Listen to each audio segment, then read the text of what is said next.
स्वागत है दोस्तों आप सभी का हमारी आज की स्टोरी में। चलिए शुरू करते हैं आज की स्टोरी। कल्पना कीजिए आप एक चमचमाती धूप वाले दिन मैक्सिको के छोटे से तटीय गांव में खड़े हैं। समुद्र की हल्की हल्की लहरें किनारे से टकरा रही हैं और एक साधारण मछली पकड़ने वाली नाव अपनी यात्रा के लिए तैयार खड़ी है। नाव का नाम छोटा और मामूली है, मगर उसमें बैठे दो इंसान अपने जीवन की सबसे बड़ी परीक्षा से अनजान समंदर की गहराइयों की ओर बढ़ने वाले हैं।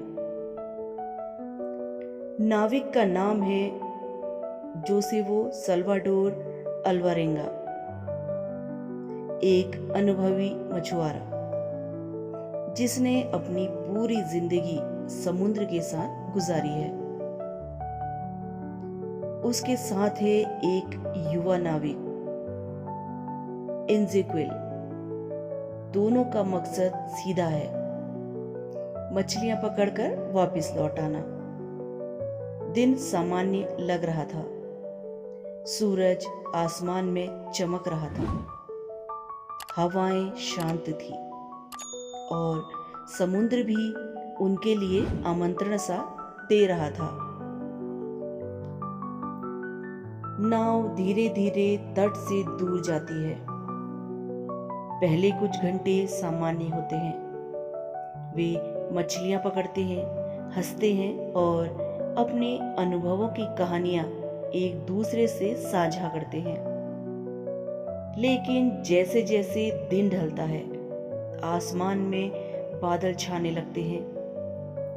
हवा की गति अचानक तेज हो जाती है।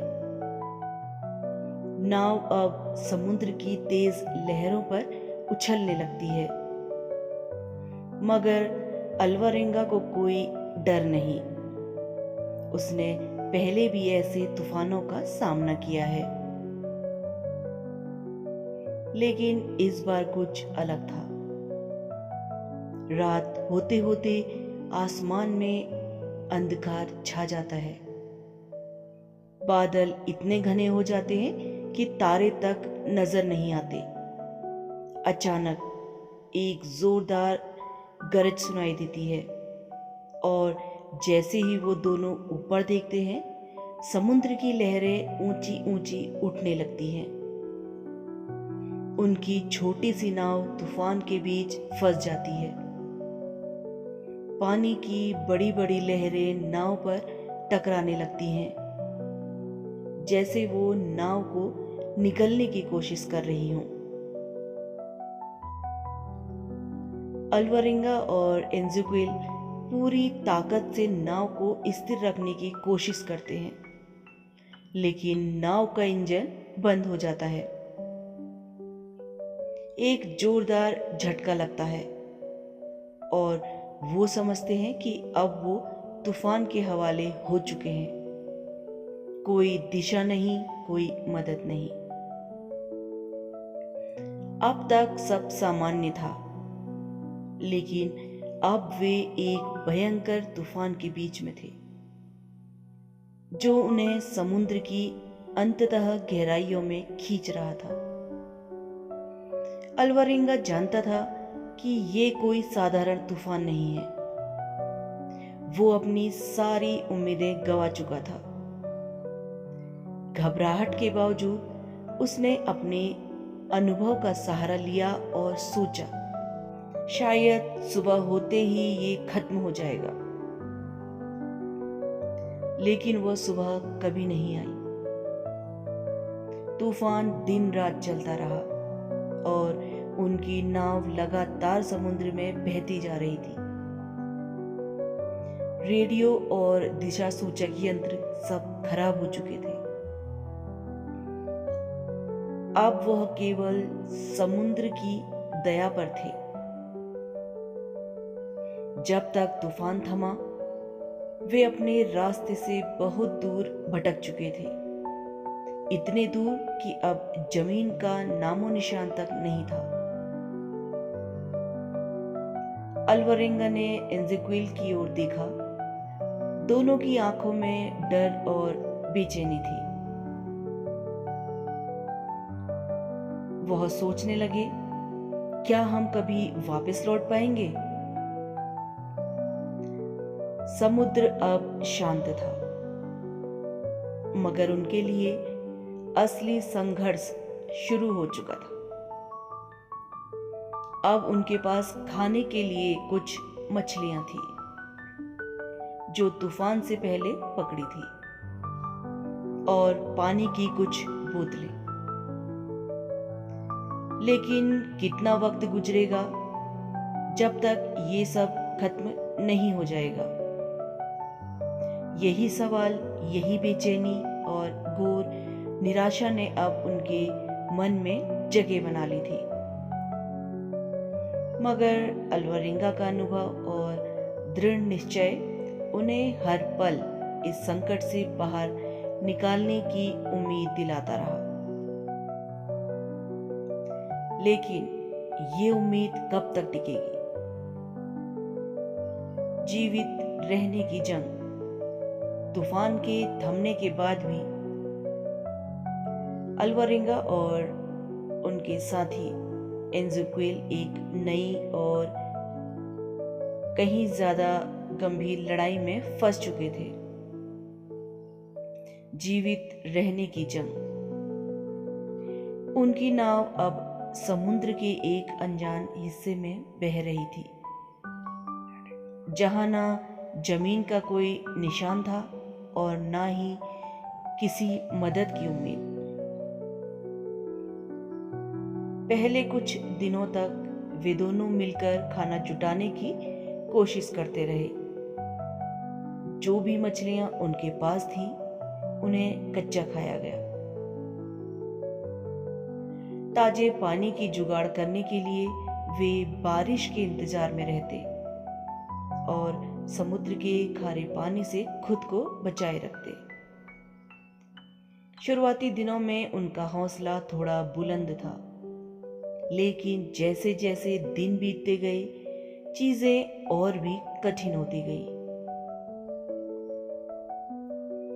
समुद्र में फंसे रहते हुए जैसे जैसे हफ्ते गुजरने लगे, उनके संसाधन धीरे धीरे खत्म होने लगे। एजेक्विल की मानसिक और शारीरिक स्थिति लगातार बिगड़ती जा रही थी।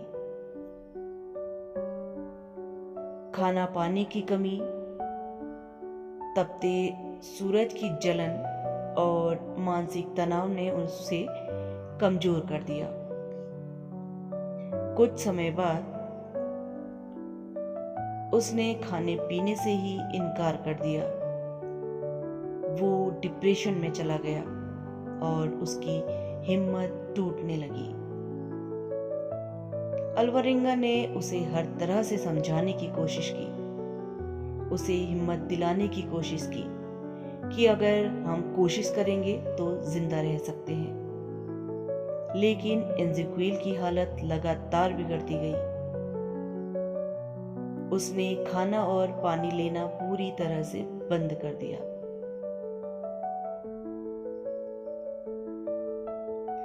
कुछ ही दिनों के अंदर एजेक्विल की मौत हो गई।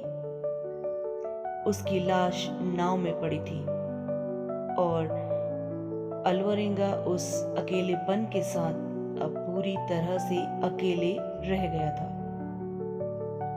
ये उसके लिए सबसे बड़ा झटका था, क्योंकि अब कोई और नहीं था जिससे वो बात कर सके, कोई नहीं था जिससे वह अपना दर्द साझा कर सके। लेकिन अब अल्वारेंगा को एक और कठिन फैसला लेना था। उसने एजेक्विल के शरीर को नाव में 4 दिन तक रखा, ये सोचते हुए कि शायद कोई जहाज उसे देख लेगा या फिर उसकी लाश को किनारे तक ले जाने का कोई तरीका होगा। मगर जब शरीर खराब होने लगा तो उसे समुद्र में छोड़ना पड़ा। ये उसके लिए बहुत भावुक और मुश्किल क्षण था, क्योंकि उसके पास कोई और नहीं बचा था जिससे वह उम्मीद रखता। अल्वारेंगा के साथी एजेक्वेल की मौत के बाद वह एक असहनीय स्थिति में था। साथी की मौत के बाद अल्वारेंगा के सामने ये सबसे कठिन सवाल था कि उसके शरीर का क्या किया जाए।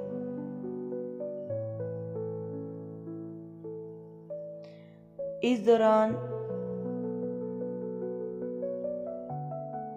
आखिरकार उसने एजेक्वेल के शरीर को समुद्र में बहा दिया। ये उसके लिए बेहद दर्दनाक और कठिन फैसला था। एक तरफ साथी को खोने के दुख में था और दूसरी तरफ उसे ये सोचना पड़ रहा था कि वह अकेले है और केवल खुद को बचाने की कोशिश करनी है। साथी की मौत के बाद उसके सामने अकेलेपन और मौत का डर और गहरा हो गया।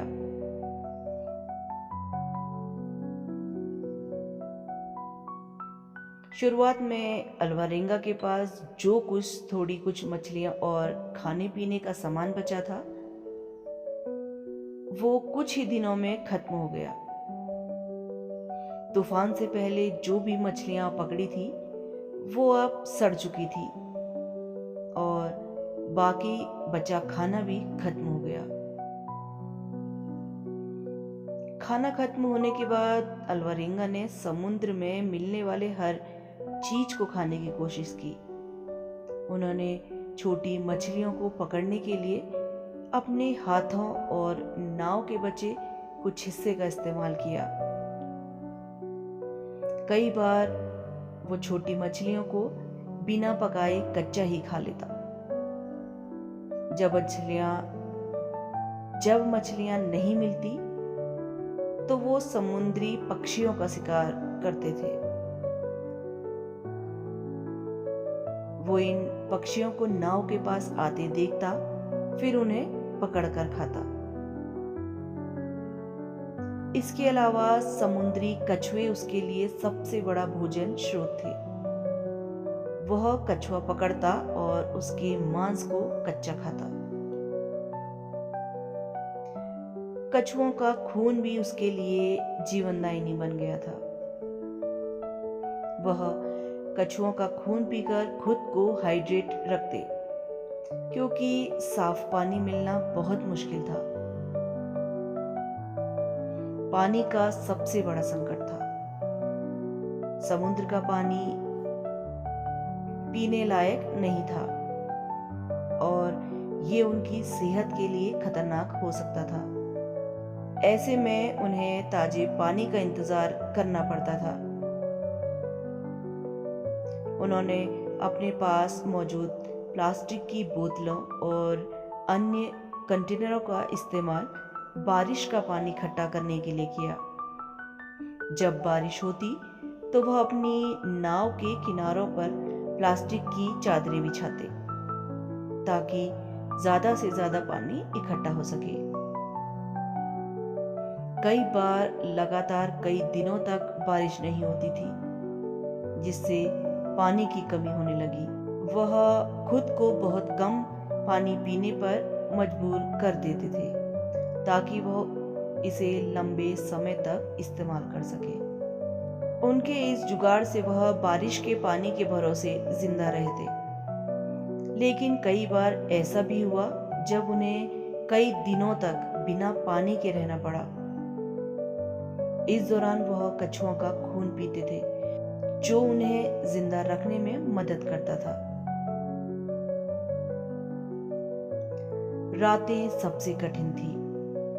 दिन के समय तो वह खाने की तलाश में रहते और नाव को स्थिर रखने की कोशिश करते, लेकिन रातें लंबी, ठंडी और डरावनी होती थी। आसमान में तारे और चांद कभी कभी दिखाई देते, लेकिन ज्यादातर रातें घनी बादलों से ढकी होती थी। नाव अंधेरे समुद्र के बीच बहती रहती और चारों ओर सिर्फ सन्नाटा होता। अकेलेपन और अंधेरे में मानसिक संघर्ष और बढ़ जाता था।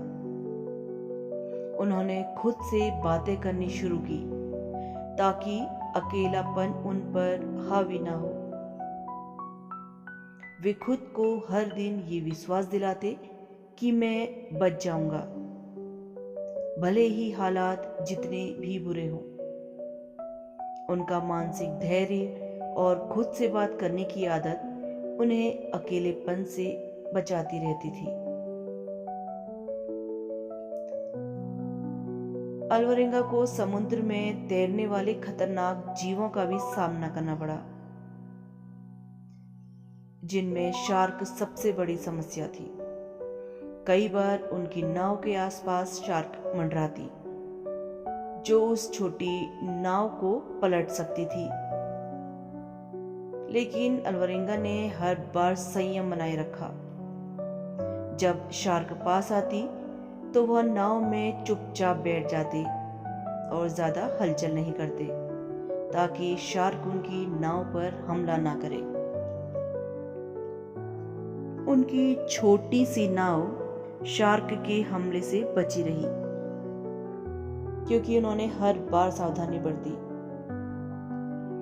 वे शार्क को भगाने के लिए कोई तेज हलचल नहीं करते, बल्कि इंतजार करते थे कि शार्क खुद ही नाव से दूर चली जाए। इसके अलावा उन्होंने शार्क से दूर रहने के लिए अपने जाल या मछली पकड़ने वाले हुक का भी इस्तेमाल किया, ताकि वह खतरे को भांप सके और समय रहते खुद को बचा सके।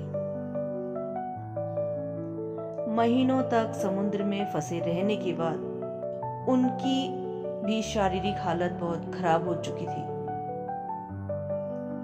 उन्होंने काफी वजन खो दिया था। उनका शरीर बेहद दुबला पतला और कमजोर हो गया। सूरज की तेज धूप ने उनकी त्वचा को झुलसा दिया था। उनकी आंखें धंस चुकी थी और चेहरे पर थकान और संघर्ष की गहरी लकीरें बन गई थी। लेकिन शारीरिक कमजोरी के बावजूद उनकी मानसिक ताकत बनी रही। ये ताकत ही उन्हें जीवित रखे हुई थी। वे लगातार खुद को ये विश्वास दिलाते रहे कि वह जिंदा रहेंगे और एक दिन जरूर बच निकलेंगे।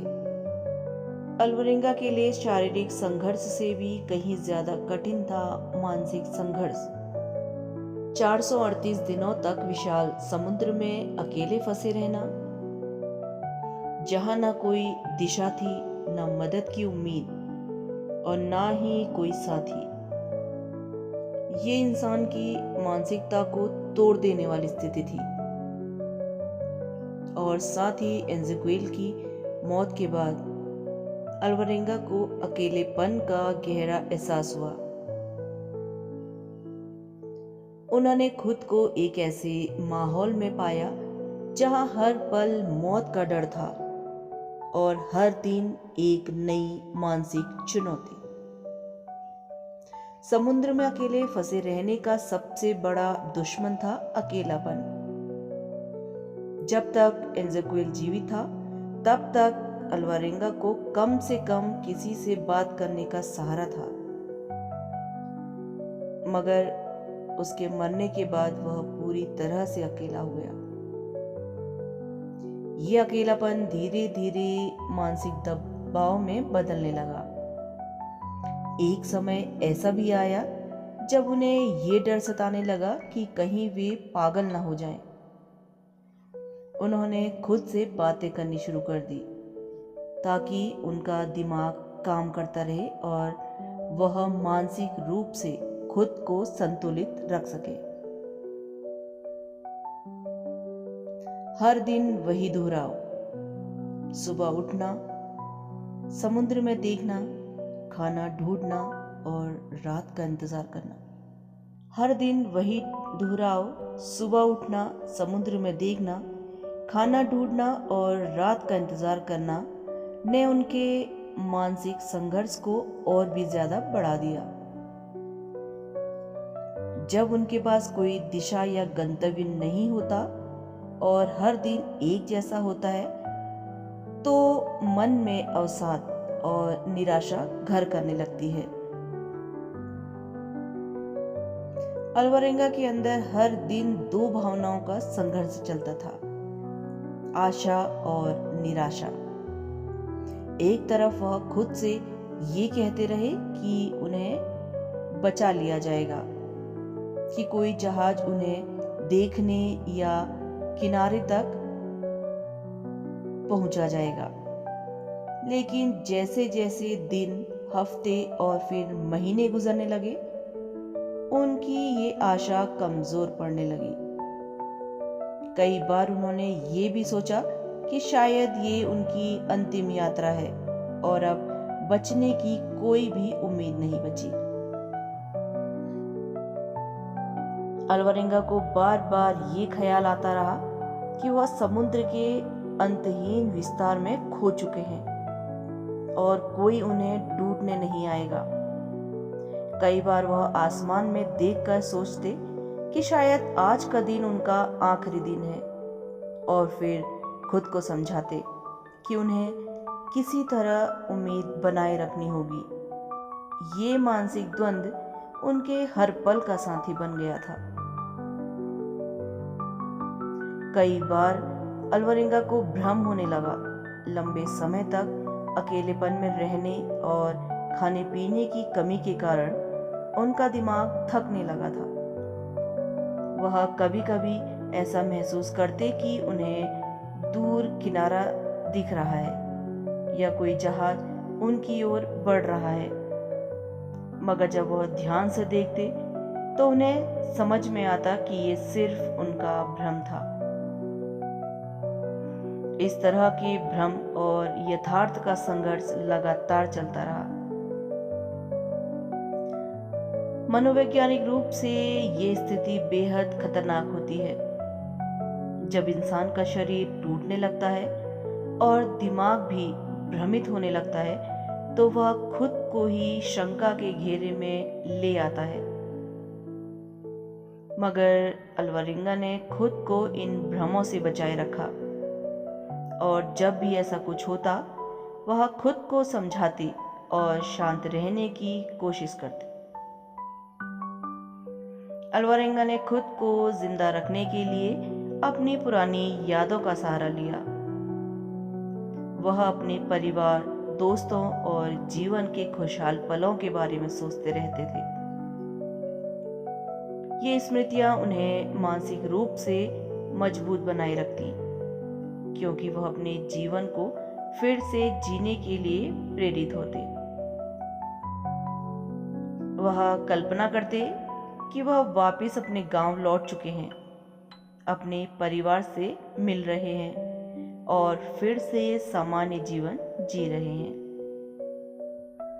ये कल्पनाएं और स्मृतियां उनकी सबसे बड़ी ताकत बनी।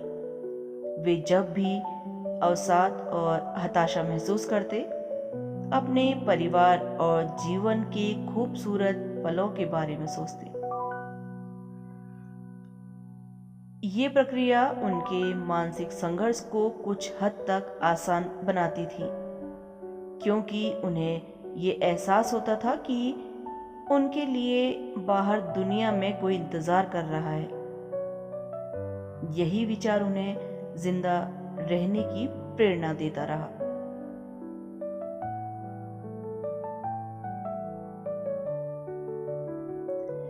कई बार अल्वारेंगा ने भगवान और ईश्वर से प्रार्थना की। उनका धार्मिक विश्वास भी इस पूरे मानसिक संघर्ष में उनकी मदद करता रहा। उन्होंने कहा कि जब भी उन्हें ऐसा लगता कि अब कुछ नहीं बचा है, वह भगवान से मदद मांगते। इस तरह उनका धर्म और आध्यात्मिक विश्वास उन्हें उम्मीद दिलाता रहा और उन्हें ये यकीन दिलाता रहा कि एक दिन वह बचा लिए जाएंगे। अलवरेंगा का सबसे बड़ा मानसिक सहारा था उनका धैर्य और जिंदा रहने की इच्छा। उनके लिए हर दिन एक नई चुनौती थी, लेकिन वो हर हाल में जिंदा रहने का संकल्प लिए हुए थे। उनके धैर्य और मानसिक संतुलन ने उन्हें उस स्थिति में भी टूटने नहीं दिया। यहाँ तक कि जब उनका शरीर थक गया, मानसिक रूप से वह खुद को बार बार ये कहते रहते थे कि मैं जिंदा रहूंगा, मुझे हार नहीं माननी है। 438 दिनों तक समुद्र में अकेले भटकने के बाद 30 जनवरी 2014 को अलवरेंगा की जिंदा रहने की अविश्वसनीय यात्रा आखिरकार समाप्त हो गई। अलवरेंगा की छोटी नाव प्रशांत महासागर में तैरते हुए मार्शल द्वीप समूह के टाइल नामक छोटे द्वीप के पास आ पहुंची। वह अपनी नाव में इतना कमजोर हो चुके थे कि खुद से कुछ कर पाने की हालत में नहीं थे। जब द्वीप के स्थानीय निवासी उन्हें देखते हैं तो उनके जीवन की सबसे कठिन यात्रा का अंत करीब आता है। जब अलवरेंगा की नाव मार्शल महाद्वीप के पास पहुंची तो वहां के 2 स्थानीय निवासी पहली बार उसे देखते हैं। वे पहले चौंके क्योंकि नाव में एक व्यक्ति बहुत बुरी स्थिति में दिखाई दे रहा था। नाव टूटी फूटी और बेहद खराब हालत में थी और उसमें बैठा आदमी धूप में झुलसा हुआ और बेहद कमजोर था। उनकी दाढ़ी बढ़ी हुई थी और वह कंकाल की तरह दुबला पतला दिख रहा था। स्थानीय लोगों ने अलवरेंगा से संवाद करने की कोशिश की, लेकिन वह कमजोर और डिहाइड्रेट थे, इसीलिए पहले तो ठीक से बात नहीं कर पाए। अलवरेंगा ने जैसे तैसे उन्हें ये बताया कि वह मैक्सिको से आया है और वह 1 साल से अधिक समय से समुद्र में भटक रहा है। ये सुनते ही स्थानीय निवासी चौंक गए और उन्हें तुरंत अलवरेंगा को उनकी नाव से निकालकर द्वीप पर लाए। अलवरेंगा की हालत बेहद खराब थी।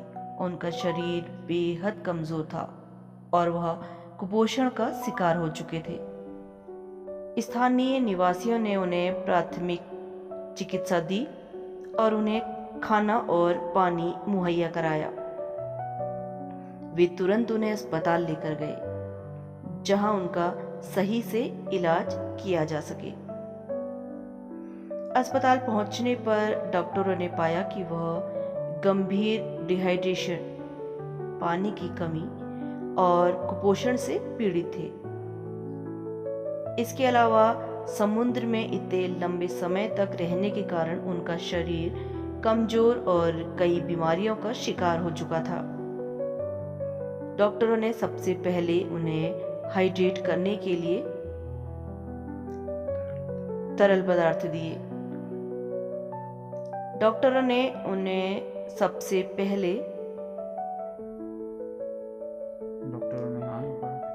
सबसे पहले उन्हें हाइड्रेट करने के लिए तरल पदार्थ दिए ताकि उनके शरीर में पानी की कमी पूरी की जा सके।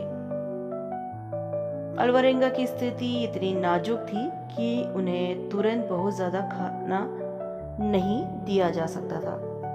शुरुआत में उन्हें धीरे धीरे तरल आहार दिया गया ताकि उनका शरीर फिर से सामान्य आहार को स्वीकार कर सके। अलवरेंगा को करीब 2 हफ्तों तक अस्पताल में रखा गया। इस दौरान उन्हें लगातार चिकित्सीय निगरानी में रखा गया क्योंकि लंबे समय तक भूखे और डिहाइड्रेट रहने के बाद उनका शरीर धीरे धीरे ठीक हो रहा था। डॉक्टरों ने उन्हें धीरे धीरे ठोस खाना देना शुरू किया और उनकी मानसिक हालत का भी आंकलन किया।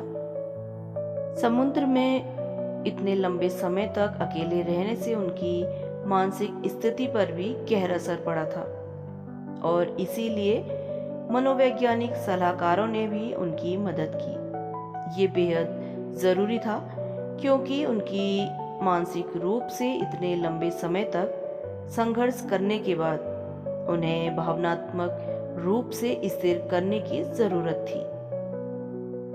अस्पताल में इलाज के बाद अल्वारेंगा की शारीरिक स्थिति में धीरे धीरे सुधार हुआ। उनके परिवार और मैक्सिकन अधिकारियों को जब उनके बचाव की खबर मिली तो उनके घर वापसी की तैयारी शुरू कर दी गई। जब अल्वारेंगा का स्वास्थ्य थोड़ा बेहतर हुआ तो उन्हें पहले मार्शल द्वीप समूह की राजधानी माजुओस ले जाया गया, जहां उन्होंने एक प्रेस कॉन्फ्रेंस में अपनी कहानी सुनाई। ये कहानी पूरी दुनिया में फैल गई और लोग उनकी अद्भुत साहसिकता और जीवित रहने की लड़ाई को लेकर चौंक गए। इसके बाद मैक्सिकन सरकार ने उनकी घर वापसी की व्यवस्था की। करीब 2 साल बाद उन्होंने आखिरकार अपने परिवार को देखा। उनका परिवार ये जानकर बेहद खुश और भावुक हो गए कि वह जिंदा है, क्योंकि इतने लंबे समय तक लापता रहने के बाद किसी ने नहीं सोचा था कि वह कभी लौटेंगे। जब वह अपने गांव वापस आए तो उनका स्वागत धूमधाम से हुआ। उनके माता पिता, रिश्तेदार और दोस्त जो उन्हें मृत मान चुके थे ने उन्हें गले लगाया। ये उनके और उनके परिवार के लिए एक चमत्कारिक पल था। घर वापसी के बाद भी अल्वारेंगा को मानसिक और शारीरिक तौर पर पूरी तरह ठीक होने में काफी समय लगा। उन्होंने बताया कि समुद्र में रहते हुए उन्हें हर दिन ऐसा लग रहा था कि ये उनका आखिरी दिन हो सकता है। ये मानसिक संघर्ष उनके लिए सबसे कठिन था। मानसिक रूप से ठीक होने में उन्हें काफी समय लगा। डॉक्टरों ने उन्हें नियमित चिकित्सा और मानसिक स्वास्थ्य संबंधी सहायता प्रदान की ताकि वह धीरे धीरे अपनी पुरानी जिंदगी में लौट सके।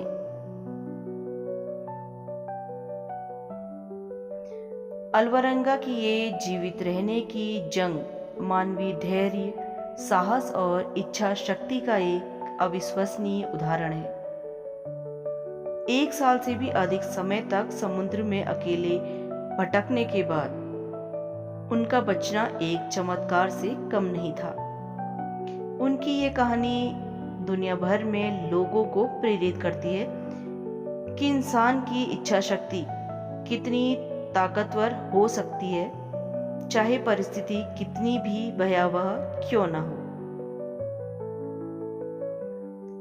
अल्वारेंगा की ये कहानी हमें ये सिखाती है कि इंसान का धैर्य और जिजीविषा सबसे बड़ी ताकत है। मनुष्य के अंततः विस्तार में जहां मौत हर पल दस्तक दे रही थी, अल्वारेंगा ने न केवल जीवित रहने की उम्मीद रखी, बल्कि अपने साहस और आत्मबल से असंभव को संभव कर दिखाया।